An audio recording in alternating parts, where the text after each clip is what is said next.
사무엘하 18장, 19장, 시편 3편이 오늘 본문 말씀입니다.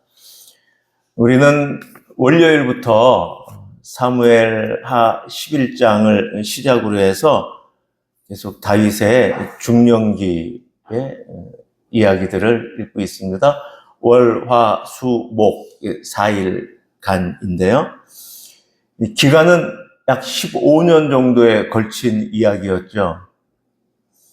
다윗이 밧세바를 범한 사건을 우리가 45세로 그냥 계산을 하면은 한 2년이 지난 다음에 암논 다말 사건이 있었죠. 2년. 그래서 압살롬이 자기 외조부 그술 왕으로 피신하여 3년을 지냈죠. 그리고 다시 이제 요압이 왕에게 말하여 사면을 받아 다시 이제 예루살렘으로 들어와서 2년을 지냈죠. 그 이후에 다시 복권이 되었죠. 복권이 되어서 예루살렘에서 압살롬이 이스라엘 모든 사람의 민심을 훔치는데 4년이 걸렸잖아요. 2년, 3년, 5년, 또 2년, 7년, 4년, 11년의 시간이 걸렸죠. 그런데 이제 솔로몬이 다윗이 밧세바 사건 이후에 또 아들이 태어나고 아들이 죽고 또 솔로몬이 태어나고 그 시간이 있으니까 그것도 한 여인에게서 그랬으니까 3, 4년은 걸렸을 거 아니에요. 그러면 토탈 한 5년 정도 대충 걸린 거예요. 그러면 45세라고 봤으면 그 시작이 지금 한 60세 정도. 3000년 전 60세니까 지금 나이로는 한 70세라고 봐도 되지 않겠어요? 그 정도의 시간의 이야기들을 우리가 지금 4일 동안 쭉 읽은 거예요. 어마어마한 내용들과 인생의 아픔, 상처들이 담겨 있는 거죠. 근데 그 절정의 그 아픔이 오늘 압살롬이 이제 전쟁에서 전사한 사건이 다윗에게는 가장 또 큰 아픔이었던 것 같습니다. 제가 굳이 이렇게 미처 생각해 보지 못했는데 다윗이 오늘 압살롬 내 아들 그거 한 10번 이상은 나오지 않았나? 제가 아침에 지금 읽으면서 그만큼 다윗에게는 정말 자기의 40 중반에 밧세바 사건 또 우리아를 살해한 사건을 시작해서 그 일어났던 것에 클라이막스가 였다는 것을 다윗은 느끼고 그렇게 다시 한번 또 우리 18장 33절 여러분 교재 161페이지 18장 33절 같이 읽겠습니다. 시작. 왕의 마음이 심히 아파 문 위층으로 올라가서 우니라. 그가 올라갈 때에 말하기를 내 아들 압살롬아 내 아들 압살롬아 차라리 내가 너를 대신하여 죽었다면 압살롬 내 아들아 하였더라. 그러니까 자신에게 반역을 일으킨 아들에 대해서 다윗의 이 표현을 어떻게 해석하고 어떻게 받아들여야 할까 하고 저는 어저께 묵상을 했는데 아들 압살롬의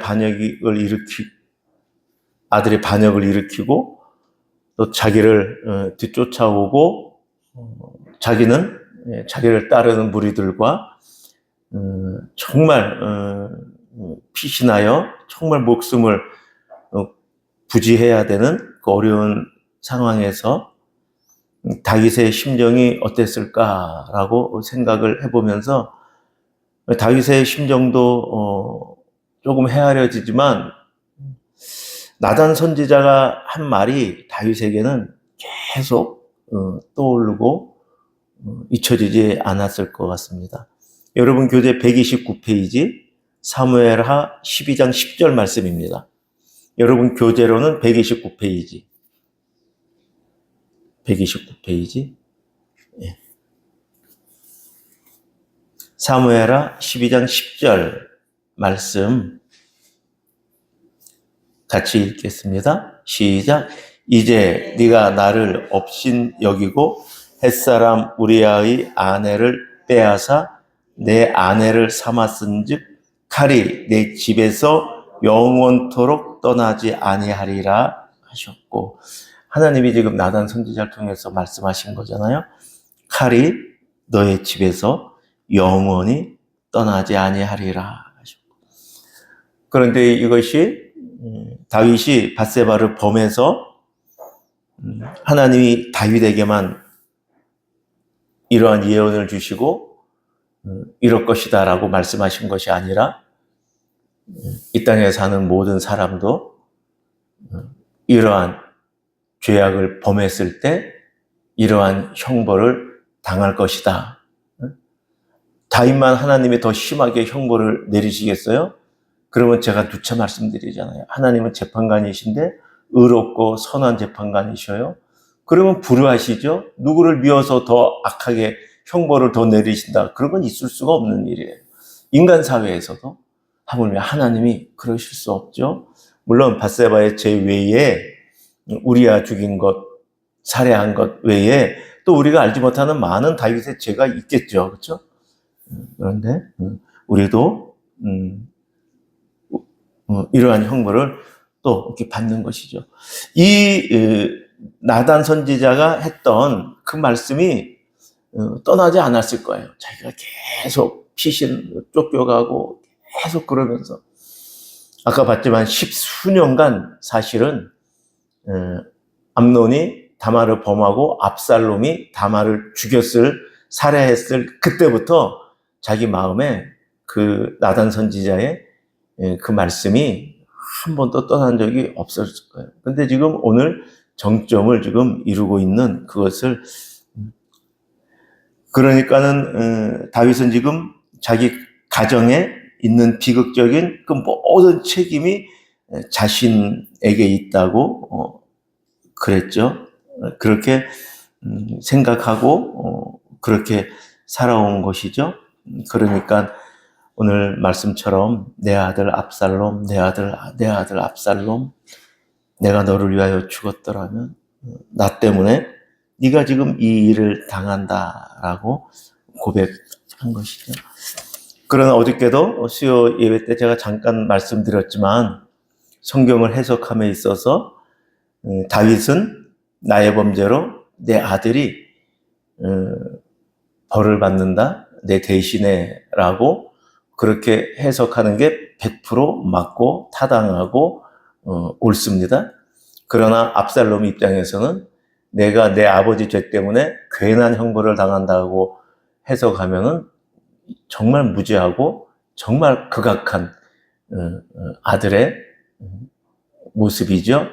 또 하나님 앞에서 그건 있을 수 없죠. 자기는 자기 불의, 자기 악함, 자기의 성품의 그 어떤 것에 따라서 자기의 악으로 자기가 그 모든 일을 저지른 거고 행한 것이고 자기의 벌을 받는 것이죠. 성경은 그와 같이 봐야 합니다. 그런데 그런 압살롬의 그것을 하나님은 다윗의 범죄의 형벌로 사용하신 게 되는 거죠. 우리가 이렇게 지금 이제 3자 입장에서 양쪽을 보면은 그래요. 오늘은 이 정도까지만 보고 162페이지의 하단 부분에 그 문맥의 제목이 다윗의 귀한 준비를 하잖아요. 할 때에 이제 왕이 이렇게 나가 있다가 돌아올 때 그냥 돌아올 수 있는 게 아니죠. 이 지파들이 연합해서 다윗을 반역했기 때문에 그 지파들이 다윗이 다시 돌아오는 것을 또 그들이 앞장서야 되고 그들이 다윗에게 먼저 나와야 되는데 그 나와온 곳을 이제 이야기하고 있고 13절에 아마사가 나오죠. 아마사. 그러니까 이 아마사는 지금 압살롬의 군대 장관이었어요. 아마사가. 그런데 아마사는 누구냐 하면 그러니까 요압하고는 사촌지간이에요. 압살롬하고. 근데 이제 요압하고도 사촌지간이에요. 그러니까 요압이 다윗의 누이 수르야의 아들이었잖아요. 그런데 그 수르야의 여동생, 그러니까 똑같이 또 다윗의 누이겠죠. 누이 중에 아비갈이라는 누이가 있는데 그 아비갈의 아들이거든요. 그러니까 결국은 요압하고 사촌지간이죠. 그렇죠? 그렇게 그 아마사를 압살롬이 자기의 군대 장관으로 세워서 다윗을 추격한 거였거든요. 근데 지금 압살롬이 지금 이제 죽은 이후에 다윗이 지금 그 아마사를 자기 군대 장관으로 지금 등용시키고 있는 거예요. 그러니까 화해 정책을 편 거죠. 자기를 죽이려고 지금 압살롬의 앞장서 갖고 지금 왔거든요. 근데 자기의 고륙이었으며 그를 자기의 요압 이후에 군대 장관으로. 근데 아까처럼 말씀드린 거지만 그전에도 말씀드렸지만 같은 사촌이라도 나이가 비슷비슷한 것이 아니라 많이 차이가 날 수가 있어요. 그 과거에 어머니들이 많이 있고 형제들이 많이 있어서, 그러니까 요압 이후에 이제 군대 장관으로 세우려고 하면서 유화 정책을 먼저 다윗이 취한 것을 볼 수가 있고요. 다윗이 떠났을 때 시므이 또 시바 그들이 다윗에게 악한 말을 했는데 돌아올 때 그들이 다윗 앞에 나와 용서를 비는 일이 나옵니다. 그리고 이제 106페이지 남북의 전쟁이 있죠. 또 남북이 갈라집니다. 이거는 이제 유다 사람하고 나머지 이스라엘 10지파하고 계속 이 불씨가 남아있어요. 계속 이 불씨가 남아있어요. 사실 사사시대 때에도 에브라임 지파가 또 막 그래요. 우리 여호수아가 에브라임 지파잖아요. 그렇죠? 기드온이 이렇게 했더니 너희가 우리한테 에브라임한테 묻지도 않고 너희가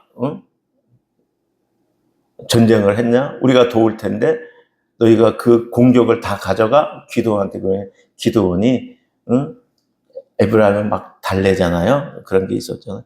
근데 지금 다윗 시대에도 이 유다와 나머지 10지파가 이렇게 대립하는 것을 볼 수가 있고, 나중에 솔로몬 이후에 이제 남북이 분열되는 그 양상이 계속 이 역사 안에서 일어나는 것이죠. 오늘 여기까지 같이 묵상하겠습니다. 말씀을 따라 드리는 오늘의 기도, 우리 같이 합심으로 기도하겠습니다. 시작. 주님, 압살롬의 반역과 죽음에 대해 아버지 다윗이 흘린 눈물을 보며 우리 가정의 상황을 보며 주님 앞에 엎드립니다. 죄로 인한 비극과 상처, 관계의 파탄을 깨닫게 하옵소서. 내가 당하고 있는 상황을 바라보며 무너진 마음을 회개로 돌이키게 하시고 애통하는 심령을 주님의 긍휼로 새롭게 하옵소서. 자녀들이 자신으로 인해 당하는 재난 앞에서 다시 일어설 엄두를 내지 못하는 다윗을 다시 세우시는 주님, 나를 다시 일으켜 세워 주옵소서. 여전히 상처와 혼란 가운데 있지만 주님께서 맡기신 부모로서의 사명을 다시 새깁니다. 내 힘과 지혜와 경험이 아니라 하나님의 말씀에 순종함으로써 주신 사명을 감당하게 하옵소서. 다윗이 요단을 건너 예루살렘으로 돌아와 흩어진 백성을 다시 모았듯이 우리도 주님의 은혜 안에서 하나됨을 이루게 하옵소서. 화해의 손을 내밀 용기를 주옵소서. 서로의 연약함을 불쌍히 여기게 하시고 품고 용서할 수 있도록 도와 주옵소서. 아멘. 우리 개인 기도하겠습니다.